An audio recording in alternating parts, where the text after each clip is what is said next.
another powerful news story. And yes, I'm your host, Tyrone Bowman, so let's get right down to it. According to the Wall Street Journal, Special Counsel Jack Smith pushes to revive the Trump prosecution on classified documents. He felt as though that it was unjust to get rid of the charges. So according to the Wall Street Journal, let's get into this article. A federal judge in Florida made a series of grievous errors and ignored decades of precedent when she dismissed the case charging Donald Trump with illegally retaining classified documents after he left the White House. Special counsel Jack Smith told an appeals court Monday.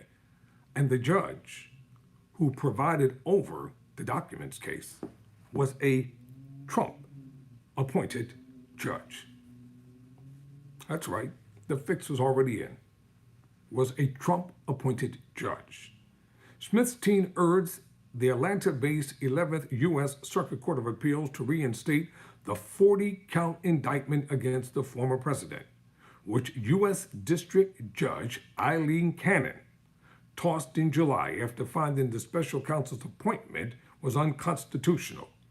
That bombshell opinion is at odds with widespread and long-standing appointment practices in the Department of Justice and across the government, Smith's prosecutors wrote in their opening brief. No, it was not illegal. Jack Smith followed the letter of the law, and Judge Eileen Cannon knows it. She outright lied. She was probably bribed and paid to dismiss the charges against Donald Trump. Cannon, a Trump appointee, confirmed in 2020, said in her ruling that she wasn't persuaded by decisions spanning back to the Watergate era, upholding the legality of the appointments of outside prosecutors, including by the Supreme Court officials such as Smith. She said typically must be confirmed by the Senate unless Congress has given such appointment powers to the executive branch alone. When Bill Clinton, former President Bill Clinton, when Monica Lewinsky, it was revealed that he was involved in an adulterous affair with Monica Lewinsky. It was an outside appointed special counsel who was overseeing the case. And that counsel, at the end of his findings, recommended that Bill Clinton be impeached. And he was impeached. So if it was okay for a special counsel for a Democratic president, how come a special counsel can't be appointed to deal with the classified documents case? Isn't it ironic that if you or I would have committed the same crimes, we would have been charged, found guilty, and thrown in prison for a very long time?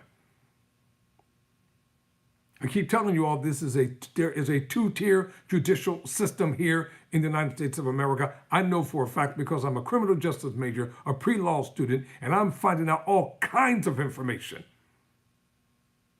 that's going to be very valuable for the people that I counsel. And the first thing I want people to know is know what your rights are according to the Constitution. Know what your rights are. Stop being afraid to invoke your rights. Corrupt, lying, greedy politicians every day get on the witness stand and they plead the Fifth Amendment against self-incrimination, because that's what their lawyers tell them to do. Skirt the issue. Don't answer the question. Go over it. Go around it. Go under it. But don't answer the question directly. And if these corrupt politicians can get that kind of counsel, everyday citizens deserve decent counsel when they have to go before judges in court. Cannon, I told you, she's in the Trump appointee.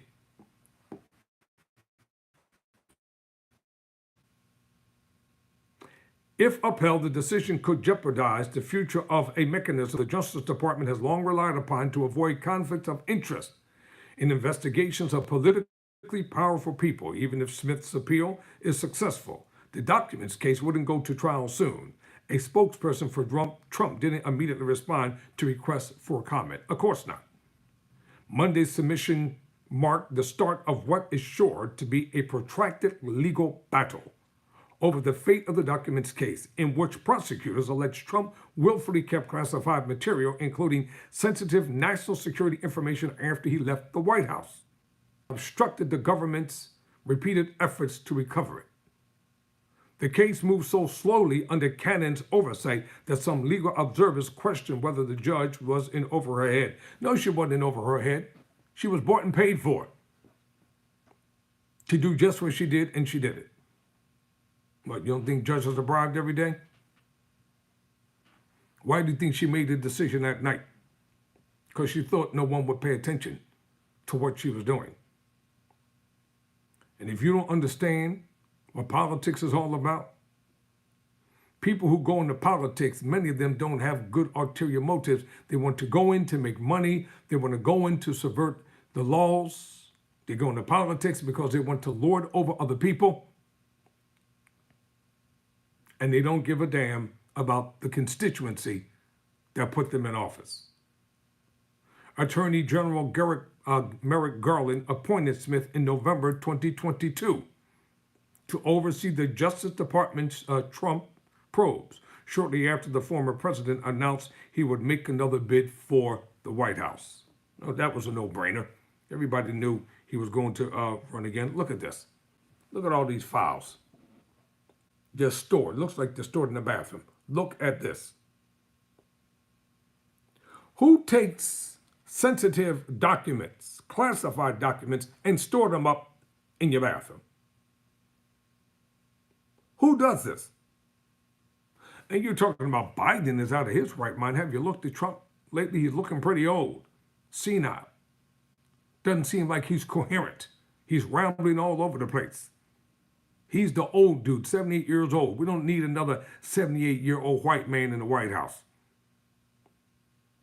America is going to have a woman president, whether folk like it or not, and her name is Kamala Harris. The Attorney General vividly appointed the special counsel, who is also properly funded.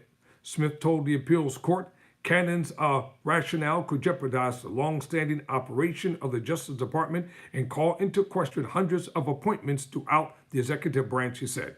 Trump has been running to return to the White House while facing 4 different prosecutions, all of which are facing varying degrees of uncertainty. The Supreme Court in July imperiled Smith's other prosecutions of the former president on allegations Trump sought to subvert the 2020 election.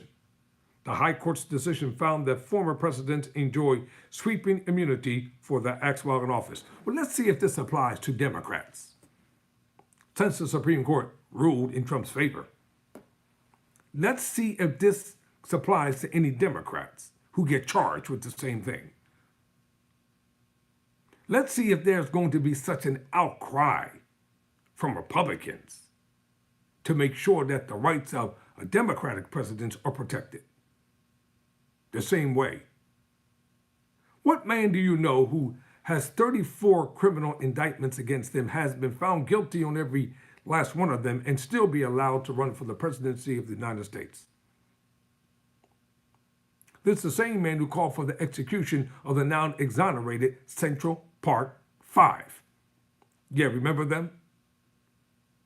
The ones that were falsely accused of raping the Central Park jogger, and the person who actually committed the crime confessed to the crime, but the racist NYPD beat the hell out of those young men unmercifully and forced confessions out of them. One served 13 years and the others served 7.5 years, and New York had to pay them almost $100 million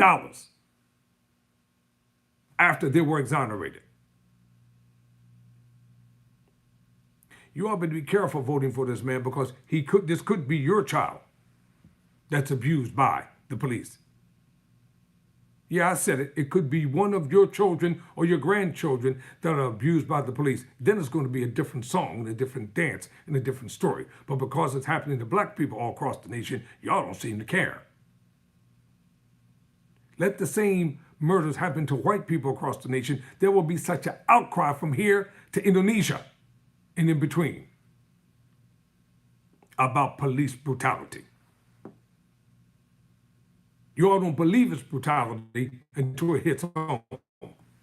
Then when it hits home, it's a different story. In New York, Trump was convicted earlier this year on 34 counts of falsifying business records for covering up a payment to a porn star. But the timing of the remaining proceedings in that case is uncertain. Trump's lawyers have asked the judge to delay his September 18th sentencing until after the election to give them time to appeal an anticipated ruling on whether the Supreme Court's immunity decision affects the case. Prosecutors said they would defer to the judge on the matter. Trump is not going to prison, period. So you people can stop wanting Trump to go to prison. He's not going to do a single day in jail. It's not going to happen. He's white, he's rich, he has political allies, and he's got too much dirt on these judges. He's not going to prison. The fourth case involving election interference allegations in Georgia is delayed indefinitely, meaning that thing is going to be dismissed. Cannon's ruling didn't address the substances of the allegations outlined in the document's case. Of course not. Why would she address them? Because she didn't read them. Smith alleged Trump held onto information about U.S. and foreign defense and weapons capabilities, U.S. nuclear programs, potential vulnerabilities of the U.S. and its allies to military attack, and plans for a possible retaliation in response to a foreign attack. Prosecutors also said the former president enlisted staff at his South Florida residence and private resort to delete surveillance footage showing boxes being removed around the property so their contents couldn't be turned over to a grand jury. Trump was charged alongside his personal aide, Walt Nauta, and Carlos de Oliveira. They going to jail, y'all. A maintenance worker on the property, they all pleaded not guilty. You can plead not guilty all you want. They are going to take the fall, and they are going to prison.